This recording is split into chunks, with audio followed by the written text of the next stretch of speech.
Should it be? Oh, we wanted to go to Grail country. That's right. Okay, let's go. If those of you who are actually like doing the community thing, notice that I did a community post and there was the Grail country reaping project. But like community wise, it was a hot shit. The first ever beholder. Eh. Luke said, "My shit's in the comments. I'm not pasting it for you." But it's cool at all, honestly. It's a big step forward for me as like someone who believes in reaping and that we're in an information war and all that nonsense. It's a big step forward for me that people are doing this time-stamped cognition at all. This is the Meaning Code's opinion on the discussion around AA. Our pastor did a 12-week series on AA a few years ago, and it was so wonderful for all of us to develop that common language. In that way, but I'm also very hyper aware of like how other people have this need to be connected to this. And I think what Paul is doing with Estuary is actually a really good move in that direction. That's a good point. Because like in practice, since I've been participating in it through the Estuary host conversations, like it has a lot of resemblances to kind of like what goes on in AA to a certain degree, right? Which is actually like, I think there's a lot for the church to learn from that. And you don't have to be someone who suffers from drug addiction or alcoholism to benefit from what AA is doing. And to have something that functions in that model that is open to anyone who wants to come is a good thing. So. Or perhaps the Eightfold Path as an ecology of practices. Sure. There's some preliminary evidence, and so that's all it is, but it is evidence nevertheless that rehabilitation programs based on the Eightfold Path model do better than the 12-step model, just generally. And so, I mean, I think we should be really empirical, and in that sense, scientific about the proposal of these. Well, what causes the results is spiritual transformation. So maybe more people are able, for whatever, in my opinion, I think it's spiritual transformation that is actually whatever it is that people they're coming into contact with spiritual transformation through AA or the Eightfold Path or whatever it is. And the truth of the matter is we might need different models for different people. I think it's highly plausible. I think demographic pluralism is a reality, and certainly if we're dealing with trauma, we should have we should have a rich repertoire of programs available for people. I totally agree with that. And here's the part Chad the alcoholic submitted to the project. So finally, check it. Finally, John Vervaeke said something that I could totally understand. And I think denying that, the time for denying that has passed. And so that's interesting. I should talk to Paul more about that. I like the fact that there were people from, there's a Discord community that is set up around my work and my project, and then Paul's community, and they have entered into, Paul and I did a thing together with bridging between them, and they have entered into what I think could properly be called fellowship. They reinforce each other, they support each other, they explore each other, they challenge each other, they self-correct, or they correct each other and drive each other to self-correct. I'm really, really pleased with that. I had nothing to do with that. And that again speaks to me that there's a lot of people are I like this Latin word inventio, which means about to discover and make. There's the inventio of these new ways, and it's just popping up all over the place. And again, the fact that the mainstream media and our political machinery is completely indifferent and blind to this, the fact that they can't even, like, they won't even describe the Great Resignation as the Great Resignation. They're starting to now, but for a long, it was a labor shortage. No. People are doing, there's not some abstract lack of a resource. There's millions of people basically saying we want more meaning, and more importantly, we're willing to take a hit in our standard of living if it gives us the promise of more meaning. Yeah. And they're not paying attention to that. They're not paying attention to that at all. Well, I don't think they can. I just don't think the structures allow for it. It's just. You could be right.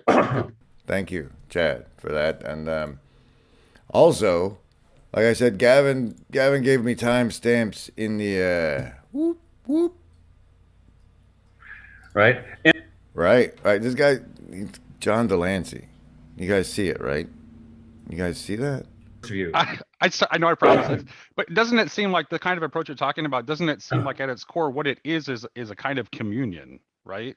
That's true of both the way Goethe is trying to do science, and it's also true of what the poet is doing. It's like it's making an attempt at a communion with being. That's why Goethe called this method of reverence. Right.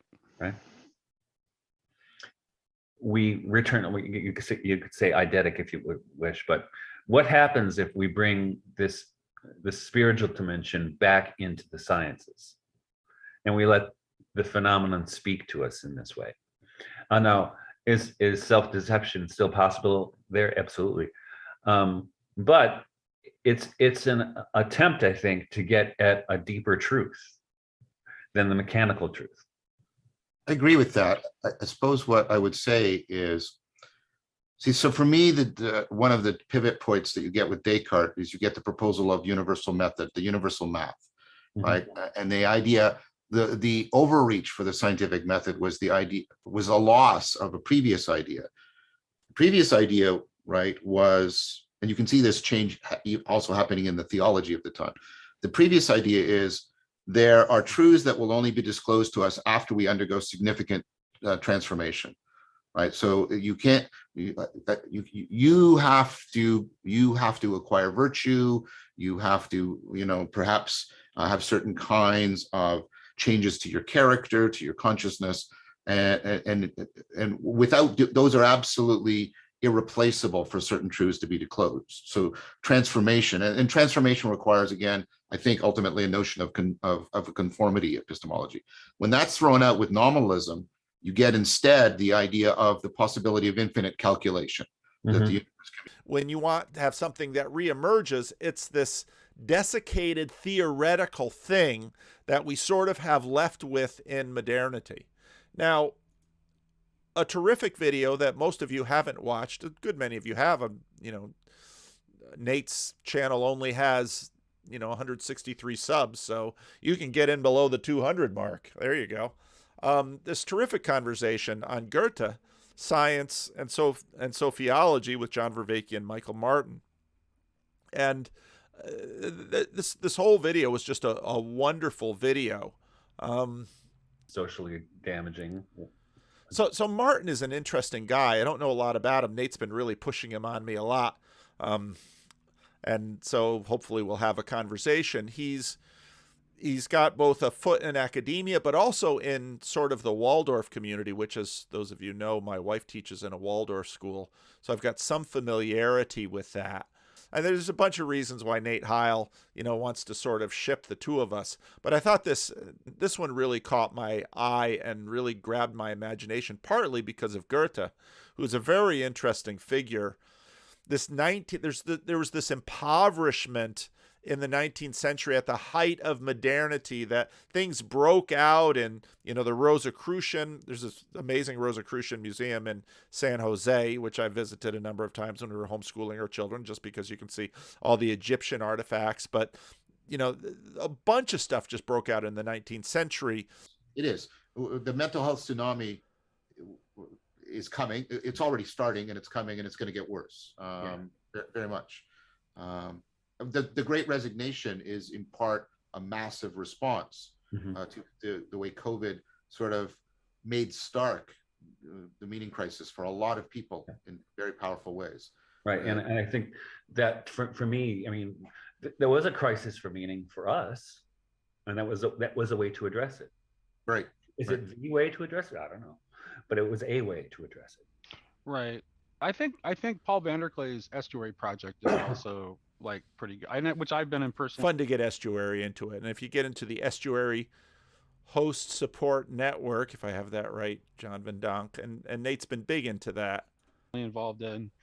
I'm gonna be hosting an Estuary group at my church starting in December. Yeah. I'm lucky enough to be part of a very small Anglican church that tolerates. Here for small churches. Again, I want to give mega churches their due and their place, but there's experiments that you can do in a small church that you'll never be able to do in a mega church. And that is very much, I think, at least the scientific analog of what the world soul was. Let me try and do it a little bit more, right? I think I'm a little bit not peeved. People, materialism is, first of all, they often confuse corporeality with materialism, right? Which is a mistake. And then they confuse materialism with, there's patterns, right? And scientists believe in patterns, E equals MC squared, right? And the thing about that is that's not an event, that's not an object, it's not located right here or there. It's a real structuring of possibility that constrains how things emerge. So this is not my Neoplatonism is in this sense very much like Erigena. I think of a complete interpenetration of emergence and emanation, and at all levels. And this is a terrifically this expresses itself in a terrific, terrifically And every time he says self-organizing, I think, what does that mean? I don't know. It always strikes me as sort of fudgy because it's self-organized. It basically means it organizes with a power that we can't account for. Why is it my decision? I'm interested to see what you'll choose. I apologize for the length of time you went without hearing my dulcet tones.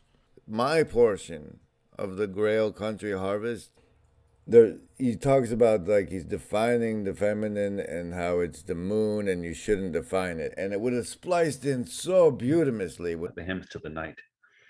If you've never read it, it's one of the most it's the ground zero of modern poetry. He breaks all it's interesting. Part of it is in verse, part of it is his prose poems. And it's like he stayed in a tradition with a verse and broke out of it by moving into prose poems. Just like his kind of consciousness in that poem, the Sophia figure who appears in it, sometimes it's the Virgin Mary, very, very much inspired by the Sistine Madonna. Right. And sometimes it's his deceased fiance, whose name was Sophie, right? And in the way he draws that picture, which they kind of overlap and transmogrify into each other, it's pretty remarkable piece of writing. But I think what he was onto, and this goes to your question about sophiology, and I think this is the important part with the self-deception, right? Is that, as Husserl said, being present to phenomena, right? How to bracket the epoche, to bracket our assumptions about things. And I think also I would bring in Derrida here. Yes, yeah. With his, with difference, with not only the difference, but deferring. Yeah, deferring. Coming to a definition. This is why people say, "What's the definition for sophiology?" I'm like, I'm still coming to it, right? Let's defer that, because I think that's problematic, and I think this is what Derrida's later work was all about, is that once you come to a definition of something, you've already undermined your definition. So he was out, it's why what he was interrogating is that assumption that we can know and that language is sufficient to describe what we know. Saint Ephrem the Syrian talks about the divine womb, the idea that the divine womb of which we should not speak about. Like, we shouldn't talk about it, because it actually, as soon as you talk about it, you betray it somehow. You inseminate it with your grubby little knowing fingers. Right. Yeah. But that's also the difficulty of talking about feminine archetypes, is that one of the tropes of the modern world has been wanting to expose the feminine, like to bring it out. But it's like there's something about even that gesture which becomes a denial of the power of the hidden and the secret and the mystery, which the feminine has often represented. And so it's tricky, because People are saying things And they're fumbling around trying to define sophiology. I gotta do one of Luke's. I'm sorry. I need to do one of Luke's. Just because he refuses to talk to me, which means he's probably in an Right. agency And that's so- not allowed to talk to me. And he's got to get it cleared with the supervisor. Yada, yada, yada. His submission, part of the Beholder, the Grail Country Beholder Project Reaping, courtesy of Luke Thompson's comment on the video itself. It doesn't start from judgment. Glory, hallelujah. Called it agapeic criticism, Mm. right? Where you don't, it doesn't start from judgment or valid, which is the scientific, and I should say kind of the it was what Goethe was resisting and what he saw in Newton and Bacon and Locke, that immediately sizing something up before it even has a chance to speak. And we did with the same thing with people, right? Judge a book by its cover. And I noticed that this is what drove me to study English, is that when when you read poetry, when I read poetry, there's when I really read it, when I'm present to it, Yes. parousia, right? Parousia, presence. And if you're really present to it, not every single time, but in those beautiful moments where the poem opens up. And it doesn't just open up the poem, it opens up the universe in a way. Special thanks to our shadow cabal of production executives that you can join by becoming a Patreon.